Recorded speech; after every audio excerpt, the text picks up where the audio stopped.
So hi everybody, I'm outside, I'm in my car, and I'm going to be recording the next card in the Intro to Tarot series. So this card is the Five of Pentacles, and I'm going to put it up on the screen because I don't have it with me right now, so I just decided to record this like very impromptu. But I have it on my iPad where I have my notes, so I'll just zoom in and give you all a look. Let's see it on the screen too. So, the Five of Pentacles is the one after the Four of Pentacles. And then it'll go from increasing to the 10, and then to the Queens and the Kings, and then the Court cards. And those are a little bit more complicated, so we'll reach that when we get there. But it's following the Four of Pentacles, which was a card that talked a lot about this idea of clinging and holding on to things, material things specifically, which I feel like has been a big theme in my life. It's almost the lunar eclipse, so I'll preface that by saying around lunar eclipse times, energy tends to get a little bit more intense, and I feel like when you're at a point in your life where you have specific lessons you need to learn to get to the next place you're going, especially if you're trying to manifest something specifically. And for me, something big I've been trying to manifest has been around my career, my relationships, and my family. So you'll notice more things coming up and more things coming up specifically about lessons you need to learn. So for me, the reason why I brought this up has been letting go, which I'm so tired. I'm so tired of the specific theme. But it's also just one of those things in life where you just really need to get used to, especially if you're on the spiritual path. Life is this inflow and outflow of energy constantly, and there's no state that is permanent. There's no experience that is permanent. Everything is literally constantly changing. So the moment we start to cling to things, we remove ourselves from the present moment. And whether that thing is a material item, whether it's an emotion, whether that's another person, you can lose yourself in the clinging, or a better word for it, attachment. So this is why you hear people talk about so much detachment. You learn to detach, you learn to let go, all that stuff. So the themes of detachment have been huge lately. I just been losing things. My thing for me is I just been losing things left, right, and center, and it's been getting really fucking annoying. I'm not gonna lie. I accept it because whatever, whatever was to do. Like, if I'm accepting it and letting go of this thing, I could let it eat me alive and get really annoying, go crazy, looking for it. Or I can just be like, chill. I can take a deep breath, look around. If I don't find it, my first search around, I know I can go back, look again, or it's gone forever. And what difference would that make in my life? It sucks, obviously, because 2 of the times I've lost things, it's been money. But I also been at a point in my life too where I feel like that also reflects on the last card a little bit too.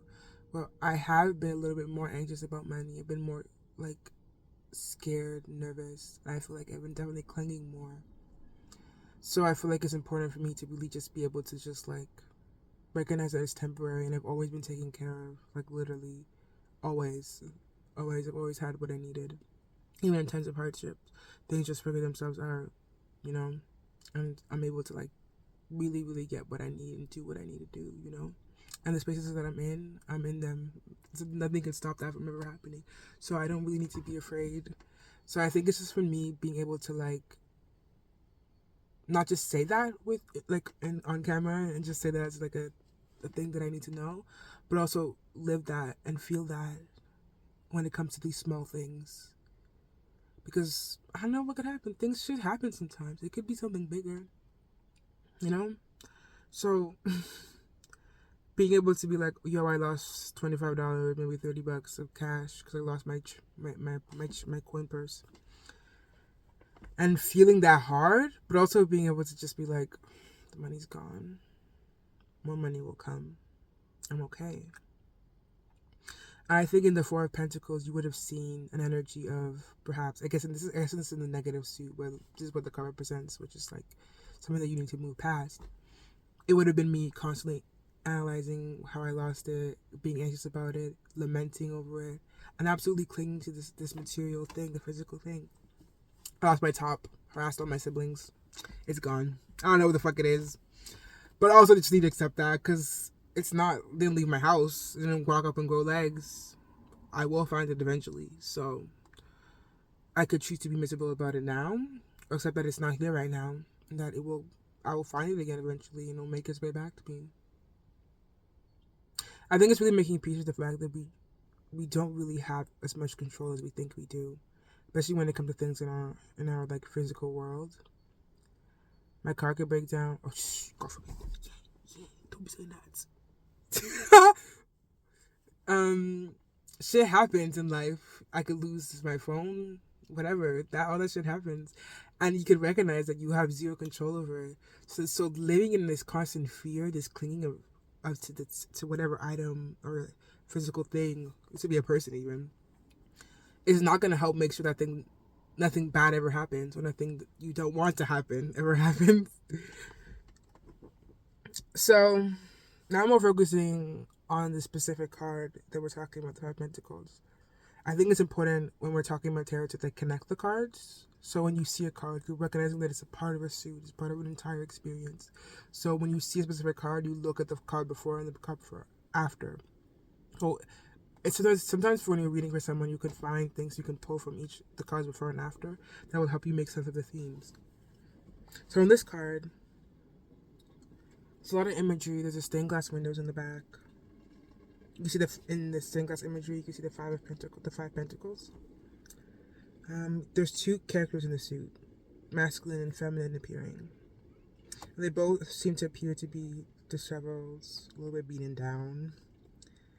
They're wearing, one thing I noticed in the card specifically was that they're wearing colorful clothing, which kind of thinking about the time when this was made and the imagery this was made, poor people would not be wearing colorful clothing. And so most likely what this is that someone who was in and experiencing wealth before has now been in a place now and they're experiencing hardship. So their leg is broken. It's also snowing, to put that on top of it. So it's not just what they're experiencing internally, but also it may feel like the outside world is also beating down on them a little bit too. So the fact that it's a masculine and feminine figure also felt important to me. I feel like it made me feel like this is not a... We can think of this in two ways specifically, I think. We can think of this in terms of energy. We can think of this in terms of like specific people in this theme. So maybe in this circumstance, this is not just a thing that's only affecting you. Maybe it's your family that's being affected. Maybe it's other people in your life that you feel like are also experiencing this. Maybe this is a collective that's experiencing this time of hardship.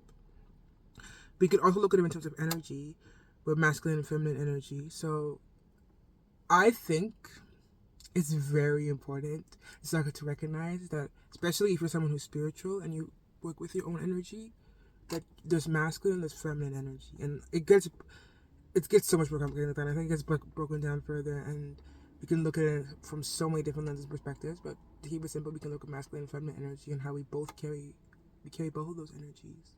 Just like we carry, but like, think about it, this is submissive versus force, or light versus dark, where we have our positive personalities, so like my kindness, your smile, versus your shadow, which is maybe the cruelty that you carry within you, a judgmental voice, all those things. And it's recognizing that this is not a thing that only just one aspect of you is experiencing. It's this experience of hardship is going to the whole, the entirety of you. You're feeling this. Maybe this kind of goes to show the depth of how difficult this experience is for you. It's also the Pentacle suit, so it puts emphasis on the fact that this is material, and the fact that it's also about poverty also makes me think this probably has to do with money, which is real. I feel like a lot of people have been feeling that. It's been a weird time. A weird time for money for a lot of people. I think you can also look at the colors in the suit. So the woman is covered by a red cloth. And I think when I look at the colors and stuff like that, this is very like me just like diving deep into the cards. So if you're not really interested in that stuff, you can skip for a little bit and I'll talk about the actual themes and like advice and stuff around this card. By the red cloak, I can think of it like your spiritual, because the red represents this fire, the spiritual. So I can think of that maybe perhaps what's keeping this woman warm is her faith a little bit. And that's only what's kind of protecting you in this experience. The masculine energy, they're both wearing blue and green. So that's emotions. So there's a lot of emotions attached to this. And I guess the green again could further put into perspective the fact that this is very focused on the material. So I think the water represents emotions that come to do with this experience, but I think the fact that there's green there again puts for emphasis the fact that this is very, very focused on the material world, which I feel like has a lot to do with money. This is like definitely money. Yeah, and so we can say that perhaps these people have moved from the four pentacles, and they've let go of whatever they have to let go of, but that's also come with a price a little bit, and maybe they're struggling a little bit. I think it's important for us to say to not look back on the things that we've let go of to be in the place that we are now. To recognize in gratitude that life moves forward. Life is not going to move backwards with you. It's only going to move forward. And maybe you may feel like you're moving backwards, and you may feel like, but we have to recognize that we are a force in ourselves, and life is a force in itself. We work just like, because when I say life specifically, I think of God. To me, God is life. Life is God. There's nothing else I think in my perspective that God would be aside from life itself, literally the causative force of the universe. God is also death, but that's another thing to get into. We don't really have. So recording stopped, but I'm here again. So what I was saying was, we need to recognize that the forces outside of ourselves. So you could say God, you could say life, or you could say spirit, you could say whatever you want to say. You could say Mother Earth, whatever. You have to understand when you're working with these energies, you're asking for things, you say out a prayer. This could be a prayer or something as simple as trying to manifest something. Of course, my neighbors pull up. So what we're saying is that you could consciously choose to work with whatever life throws at you. Recognize that you've asked for something. Send the trust that this thing is coming for you. And that's the thing I think about manifesting that people don't really realize is that if you're not able to just trust that this thing is going to happen, you're going to constantly be going back and forth in terms of what you want, how you have to get it. When you're manifesting something, you want something, you're asking God for something, you need to just be able to literally just be like, here's the thing, and let it go. Which I feel like connects really hard to like a lot of things that I was talking about in the beginning of the video. Where it's like this is a practice. And when you really need to work on this, the universe will also throw things at you that will help you work on this so you can further manifest. This is my thing where if you start to recognize these things and see them as just like part of your path, literally part of your spiritual path, then nothing will take you off of what it is you're working towards. And it doesn't mean you get exactly what it is you ask for, what do you think that you need, but you will get to the place that you need to be. And that's literally the most important thing. You will get to the place that you need to be if you can absolutely just trust that it's going to happen and let go of it. So I feel like when it comes to this card, the lesson in this card is not really clear on the surface, and it can really only be found in the exact experience of the card. I feel like if you've ever really felt in your life like the pain of financial hardship, you start to recognize those patterns to it. It sometimes starts to feel like it's always something, which is something that I've been hearing. Even from my sister, I've been hearing them say that a lot. It's always something, because first you're chilling and sure, stuff's been a little bit tough lately, and then something else shows up. And which is literally always the case in life. Like something else is always gonna happen. But it starts to feel like on some level that you're being attacked. Which I feel like it's kind of an unfair thing to say, because you almost put this pressure onto the universe to constantly be giving you exactly what you want. Which, if we really got exactly what we wanted, we would never experience suffering, pain, hardship, which is not a bad thing. I don't think we should romanticize these things, the fact that we experience difficult things. But we also need to recognize the fact that difficult things we experience have all led to our evolution to the person that you are today. If I never experienced any of the hard things that I've been through, like you can go through the worst of the worst, and then you could recognize and sit in your place today and see that I would not be who I am, the person that I completely, abundantly love, if I didn't go through any of those things. And when you're in those moments, I think it's important to really recognize that this is just the turning of the tide. This is just the pattern of fate. It's just the wheel, which is one major arcana, and it's just the way shit goes. It's the wheel, like it's just a force that turns with time and life, and we don't really have control. We don't know what direction it's gonna take us in, but the only thing we do know and we do have control over is what goes on inside of us. And that's even saying that I'd say control over what goes on inside of us is I feel like that's a very strong way to put it. But we do have control over how we choose to respond to things, how we choose to talk to ourselves when we're going through difficult things, how we choose to talk to the people around us, and how we choose to respond to the universe.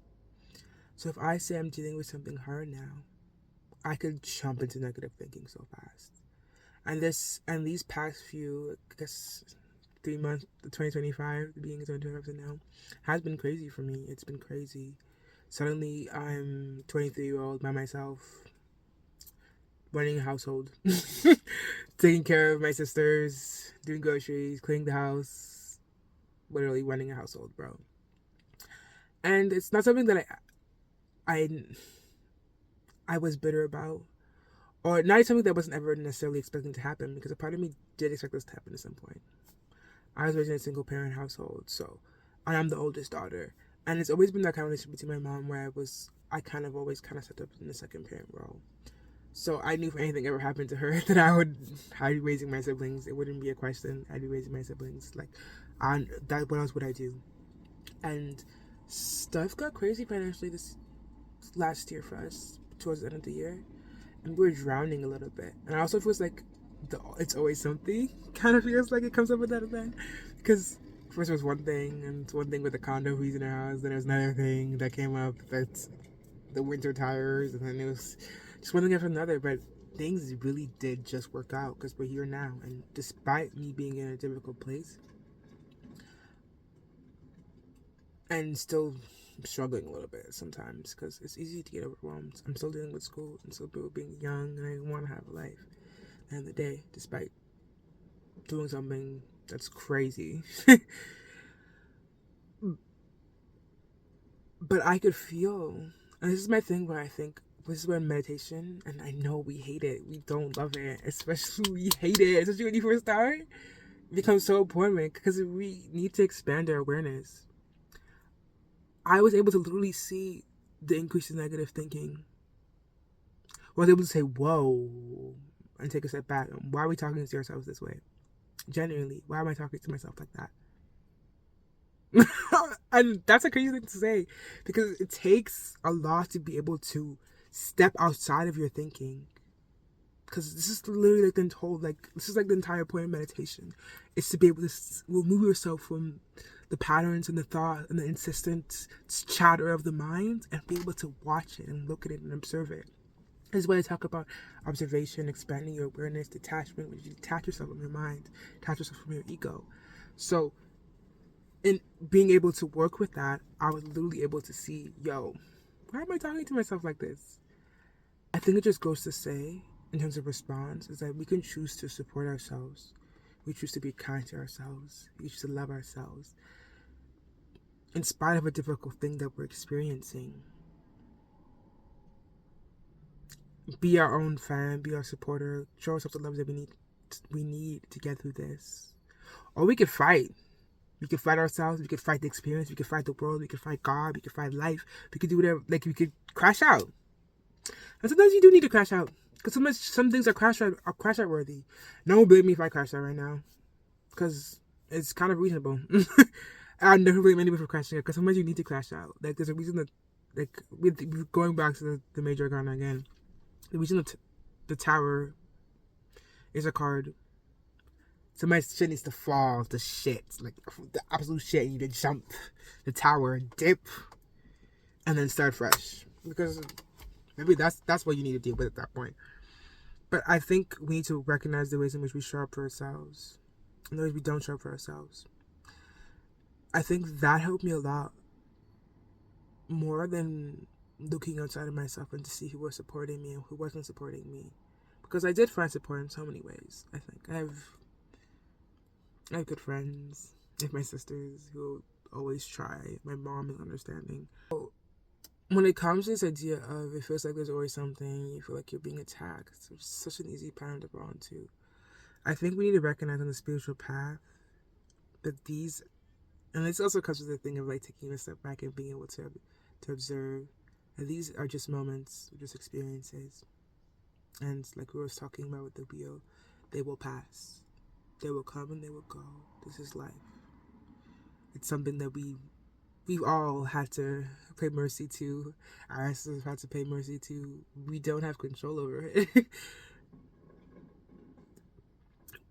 And I think when it comes to all these feelings, the grief, the pain, anger, frustration, sometimes bitterness and resentment, because you do feel that shit, even if it's something not fair, you need to learn to sit with it.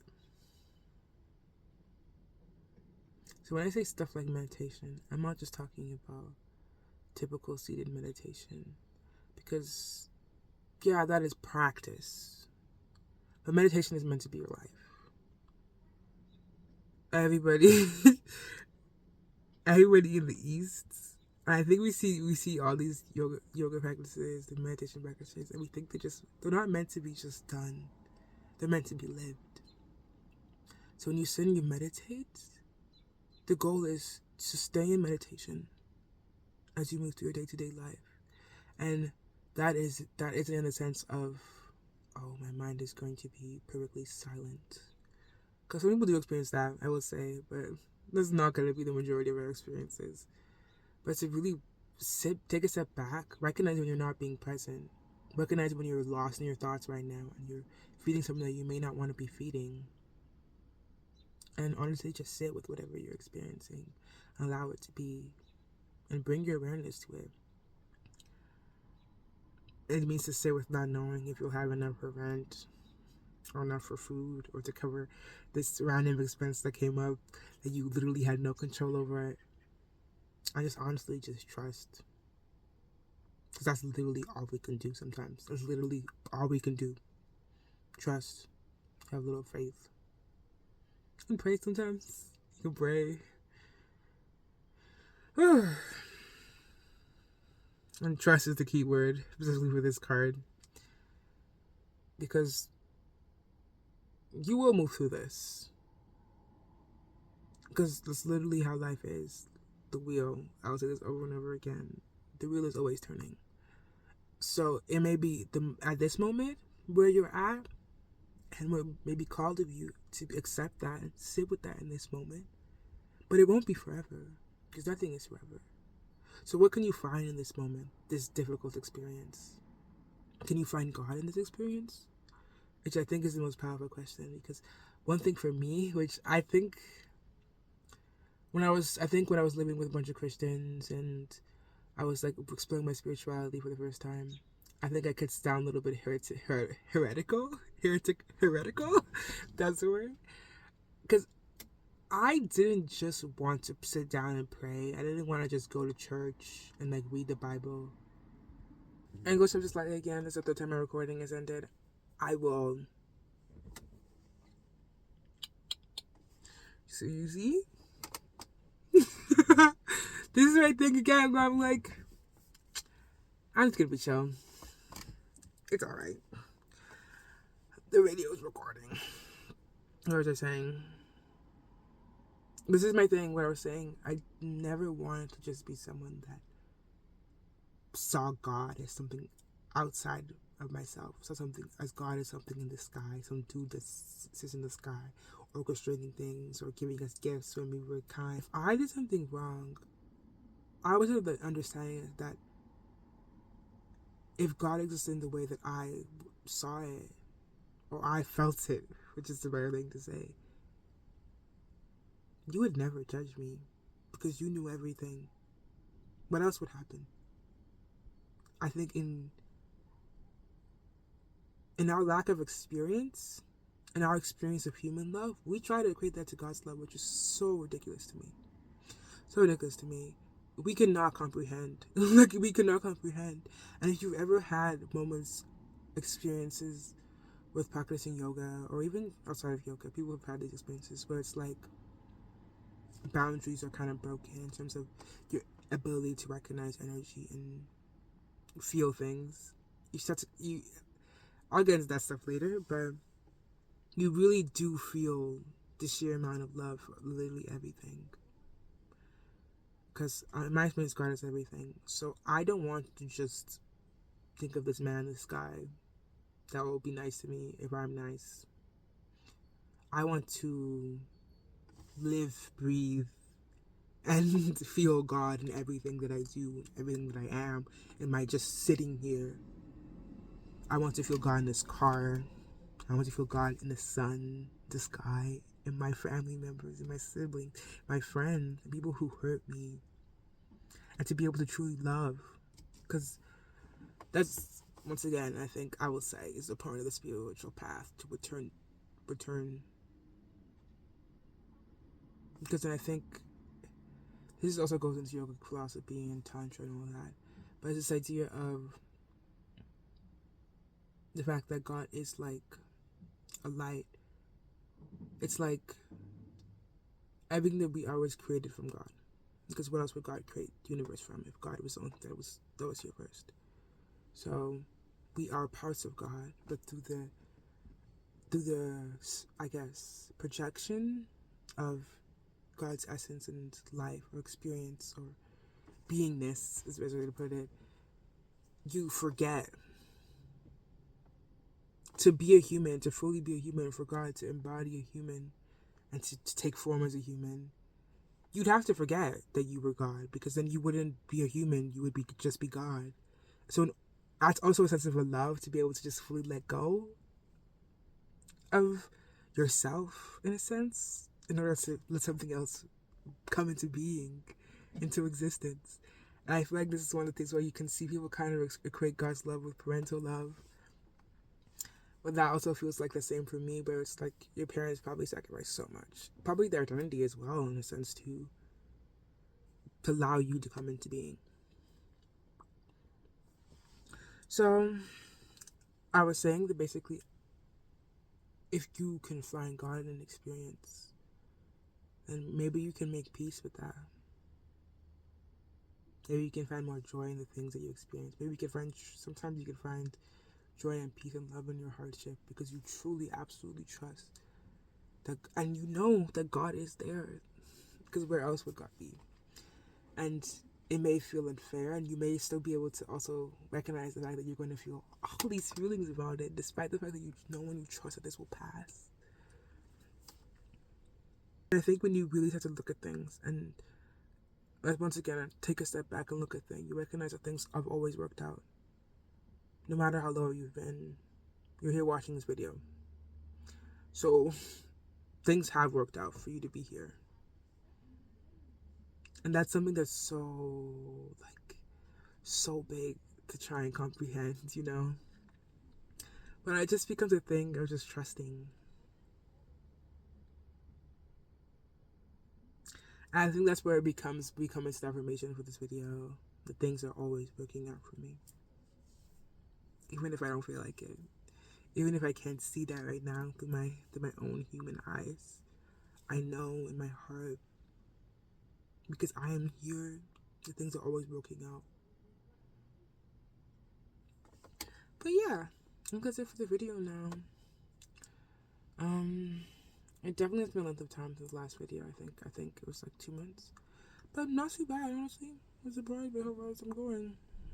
I quickly, randomly wrote all my notes down, like in a fever, randomly. Not like an actual physical fever, but just like out of nowhere. I was like, oh, I have to shut this all down. I'm kidding. I have some downloads, but whatever. Yeah.